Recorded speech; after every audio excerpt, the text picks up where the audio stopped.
नमस्कार बंधुरा जेनिस रॉयर किचेने आपनादेर सकलके स्वागत जानाई। आज आमी आपनादेर संगे शेयर करब बोले पूर्वबंगेर खूब फेमास कातला माछेर काशन पोड़ा झोलेर रेसिपि निये चले एसेछि। आपनारा भिडियोटा देखुन। यदि भिडियोटा आपनादेर भालो लेगे थाके लाइक शेयर कमेंटेर अनुरोध रइल।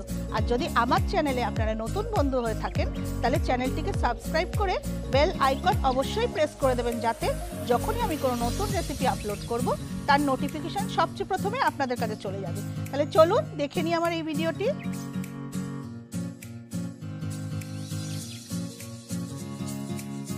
কাতলা মাছের কাশন পোড়া ঝোল বানানোর জন্য আমি নিয়েছি 3 পিস কাতলা মাছ। মাছটা আমি পরিষ্কার করে ধুয়ে নিয়ে আগেই নুন হলুদ মাখিয়ে রেখেছি। রান্নার শুরুতেই আমি একটা বাটিতে মশলা গুলে নেব।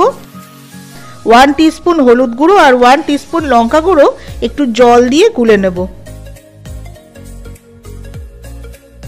ওভেনে কড়াই বসিয়ে দিয়েছি। কড়াইতে 2 টিস্পুন কালো সর্ষে দিয়ে নেড়েচেড়ে শুকনো ভেজে নেব। সর্ষে দিয়ে কাসুন্দি তৈরি হয়, আর যেহেতু আমরা সেই সর্ষে ভেজে এই রান্নাটা করি তাই এই রান্নাটাকে কাশন পোড়া বলা হয়। তবে সর্ষেটা আমরা পোড়াবো না, ভালো মতন ভেজে নেব। দেখুন বন্ধুরা, সর্ষেগুলো ফুটছে। এই পর্যায়ে আমি সর্ষেগুলো অন্য পাত্রে ঢেলে রেখে ঠান্ডা করে হামানদিস্তায় গুঁড়িয়ে নেব। কড়াইতে দেব পরিমাণ মতন সর্ষের তেল। তেল গরম হয়ে গেছে, আমি একটু নুন দিয়ে দেব যাতে মাছগুলো তলায় না লেগে যায়। দুটো মাছ দিয়ে ভেজে নেব। মাছের এক পাশ ভাজা হয়ে গেছে, উল্টে দেব।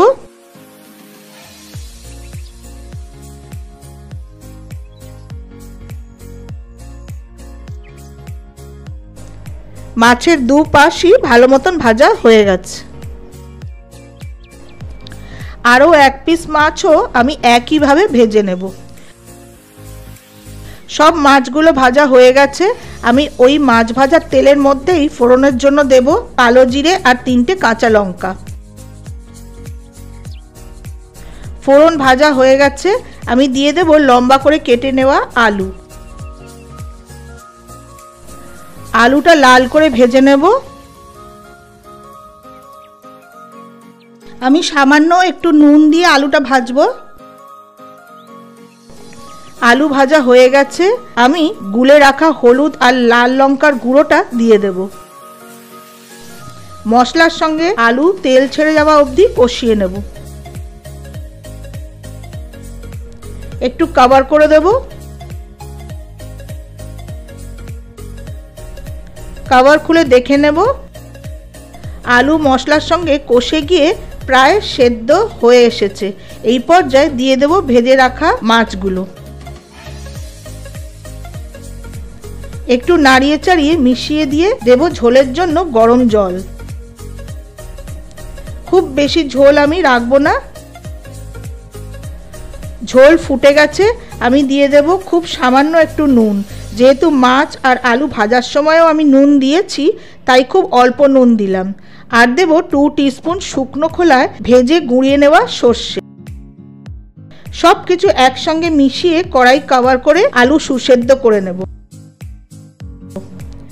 কভার খুলে দেখে নেব, খুব সুন্দর গন্ধ বেরিয়েছে। বন্ধুরা, আপনারা তো অনেকভাবেই মাছের ঝোল খেয়েছেন, একবার এইভাবে মাছের ঝোল বানিয়ে খেয়ে দেখবেন, আপনাদের বারবার এইভাবেই মাছের ঝোল খেতে ইচ্ছে করবে। ওদিকে মাছের ঝোল আমার একদম রেডি। আমি কিছু কুচনো ধনেপাতা দিয়ে গ্যাস ওভেন বন্ধ করে কড়াই কভার করে কিছুক্ষণ স্ট্যান্ডিং টাইমে রেখে কাতলা মাছের কাশন পোড়ার ঝোল প্লেট করব।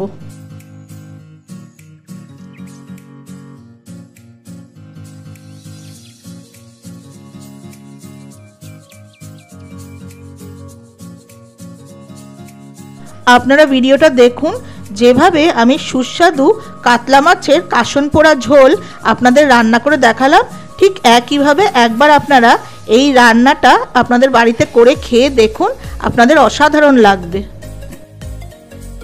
এই রকম নানা ধরনের রেসিপির জন্য আপনারা আমার চ্যানেলের সঙ্গে যুক্ত থাকুন, আর আগের ভিডিওটি দেখার জন্য ডান দিকে থাম্বনেইলে ক্লিক করুন।